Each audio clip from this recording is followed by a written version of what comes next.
Hello, I'm Charles Coves, Australasia's passion provocateur. Welcome to this week's episode of the Charles Coves Show, episode 124. In this week's episode, I discuss honesty and integrity in medicine and in the late Queen Elizabeth II, and honesty and integrity in our leaders of all descriptions. Over the weekend, I attended face-to-face the conference of the newly formed Australian Medical Professionals Society, and the overriding theme was honesty and integrity in medicine. The sub-theme was reclaiming medicine. Honesty and integrity is such a crucial factor in leadership, in the behaviour of Queen Elizabeth, and she was certainly a global leader for 70 years. In fact, she became the Queen in the year that I was born. So for all of my life, she has been the Queen that has been the official head of Australia. Honesty and integrity in medicine, in leaders, in judges and the legal system, and in you are crucial factors in achievement of sustainable success of you, of any team that you're a part of nations. I hope this episode helps you in your thinking and consideration of these important character traits. Our format for this show is in 4 parts. First, I explore the big idea.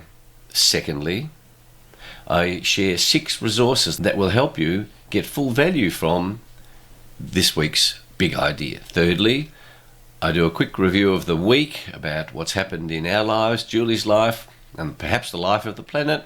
And then the 4th part of the show is mainly for newer listeners, newer viewers, and it discusses the foundational principles of this show and also my background. So let's go with today's big idea. And before we get to my big idea, let's get to the big enjoyment factor of doing this show, that I drink great coffee during the show. So today's big idea came about following my attendance over the weekend at a face-to-face conference with hundreds of people who are also, there are many people attending online, put on by the newly formed Australian Medical Professionals Society. The key theme was, is there honesty and integrity in medicine? And I'm also going to consider the relevance of this to the late Queen Elizabeth II, who died on the 9th of September. The conference was a great conference, and AMPS was formed because of dissatisfaction with existing medical associations. For example, the Australian Medical Association, the latest report I've seen is that less than 25% of doctors are members of the AMA, which is held out to be the mouthpiece for doctors in Australia. Similar situation in the UK and in the USA. So who do you listen to in the case of health and medicine? AMPS was formed because many doctors, thousands of doctors, consider that there is a lack of honesty and integrity in the regulators, in the politicians regarding health and medicine. The speakers all addressed this issue. They were globally renowned speakers such as Naomi Wolf, Amy Kelly, Dr. Julie Poness. She spoke on ethics in medicine. Imagine. Dr. Philip Altman, a highly experienced practitioner in the art of clinical trials. Dr. Pierre Corey, Dr. Paul Marrick. There were legal speakers, Julian Gillespie, Peter Pham.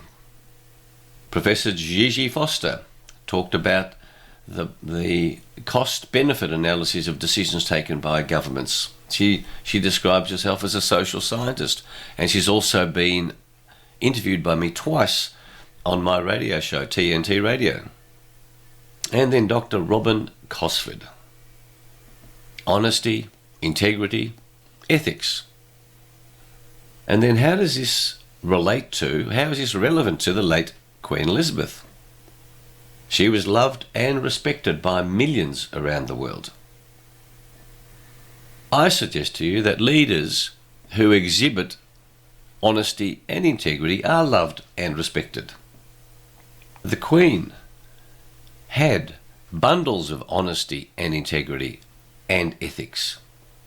And she had principles. She acted according to those principles. You don't rule successfully for 70 years if you don't have these attributes. Boris Johnson, the former Prime Minister of the UK, he's very smart. I really admire his intelligence, but his honesty is what got him dumped. In fact, Boris Johnson's demise from the role reminds me of the 11th commandment. You all know the 10th commandment, but the 11th commandment is thou shalt not get caught. Well, he was caught lying. And if you lie often enough, then you get turfed out of where you are at. Now, there are some politicians who can lie, like the Premier of Victoria, who is a liar of the highest order of any leader that I've seen around the world. He's doing an amazing job staying in power, I must say, even though there's an election coming up in November. But you know, in the activities of man and nations, there are general rules, but they don't apply in every situation.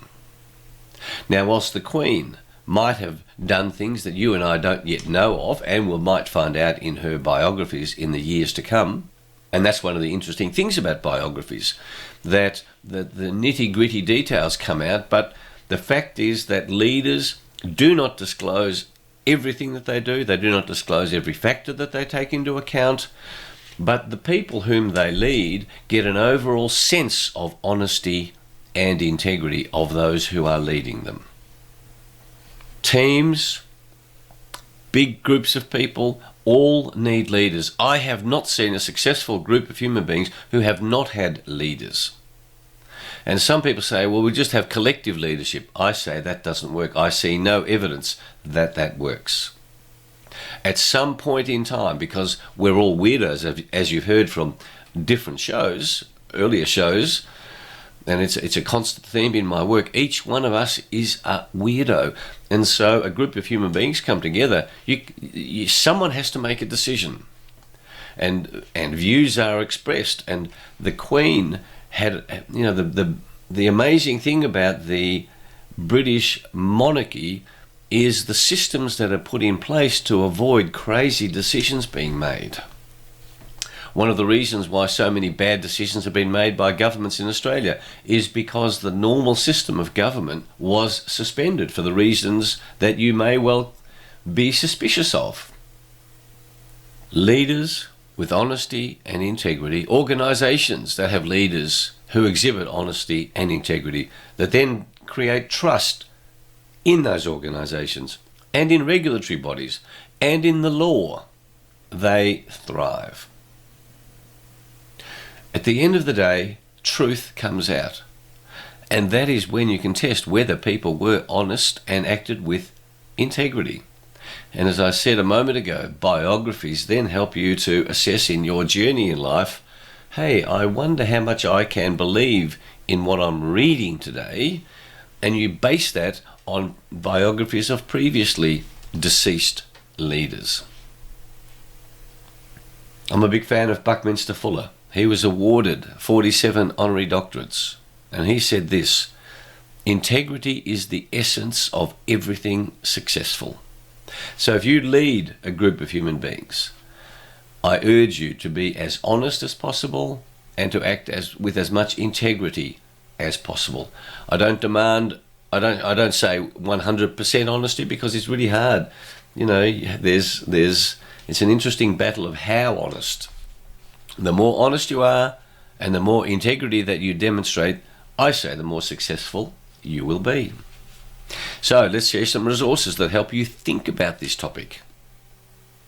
The song, of course, has to be by Queen in this auspicious week of the departure of Queen Elizabeth.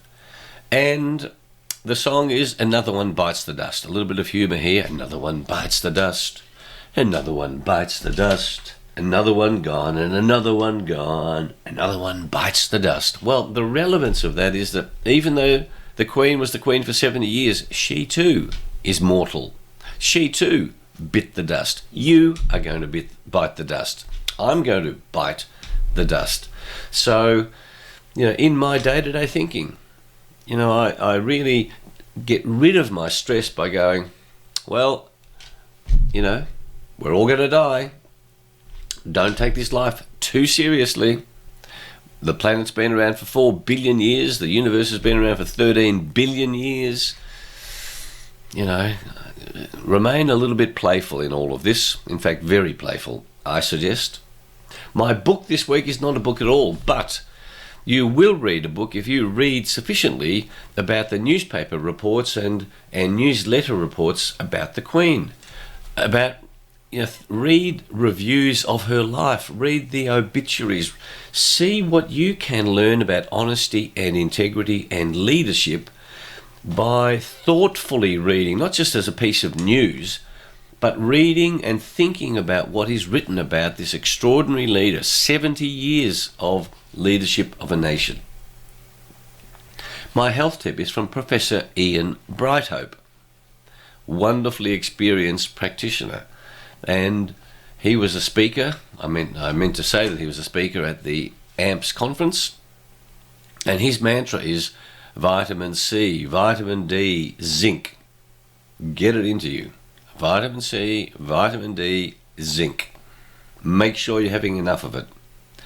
Vitamin C is such a crucial element to the functioning of your body.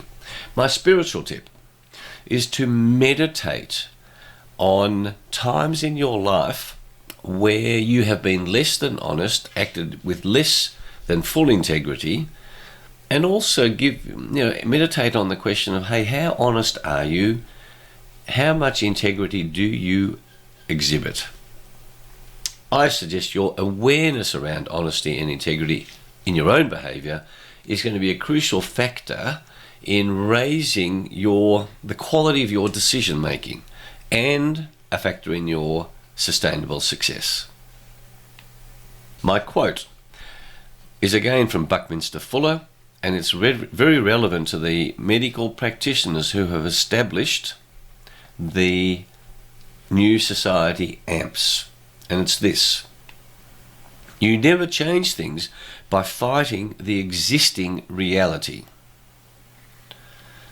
To change something, build a new model that makes the existing model obsolete.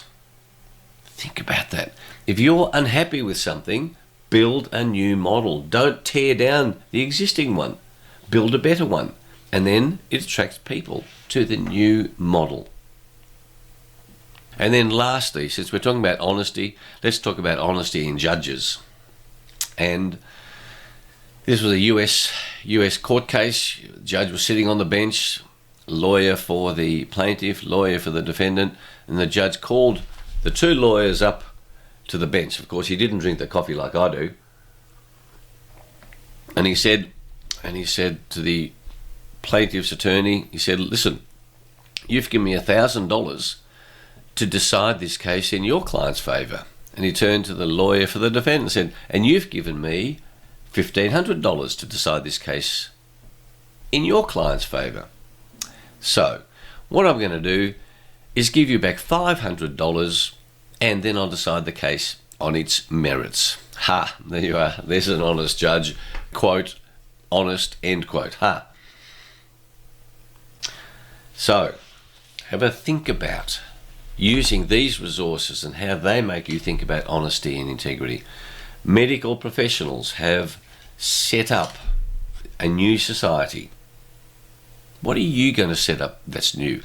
My aim for this show is to provoke you, to inspire you, to educate you, to continue on your self-awareness journey so that you create the life that inspires you, so that every morning you wake up and you feel good about yourself. And that's one of the crucial elements of acting with integrity. You feel good about you, about how you're living your life.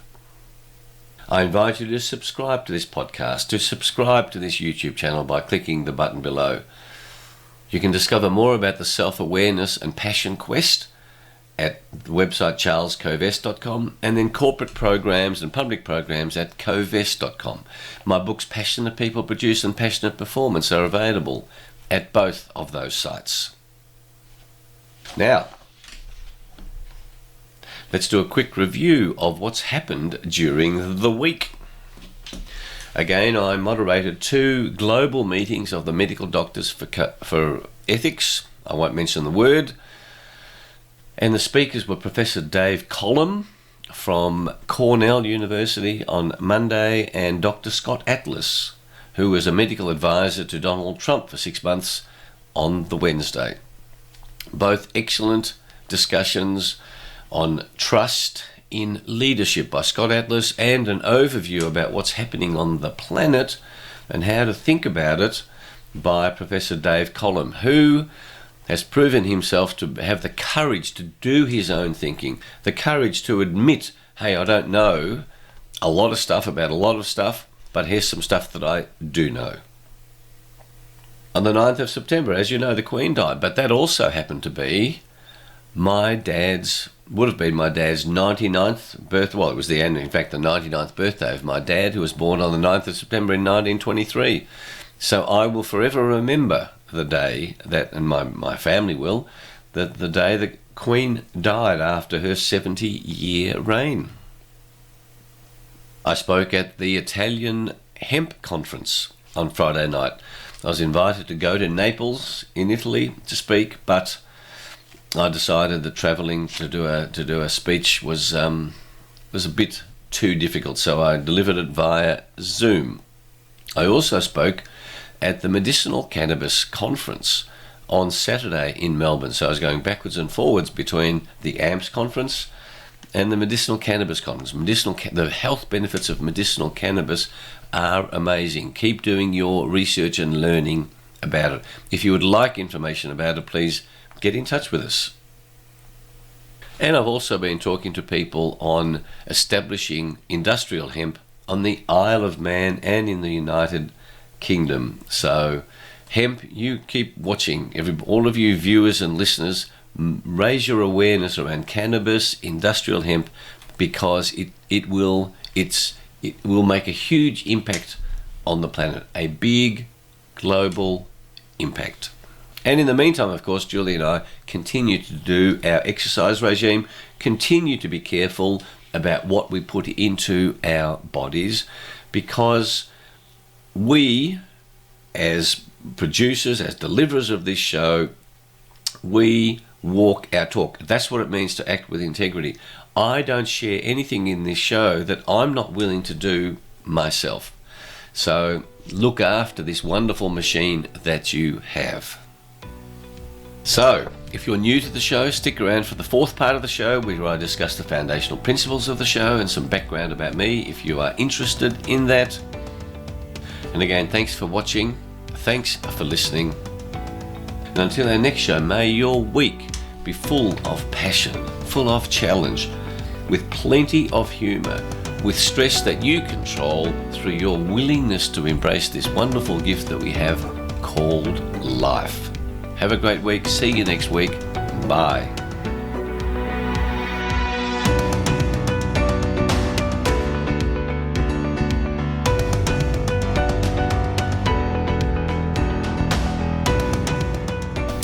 And now, for viewers and listeners who want to know more about my background and what else I do with my life, as well as the foundational principles of the show, here we are. Since 1993, when I left my legal career, a career that I love, to become Australasia's passion provocateur, I have inspired and provoked and educated and motivated people all over the world to discover and pursue their passion.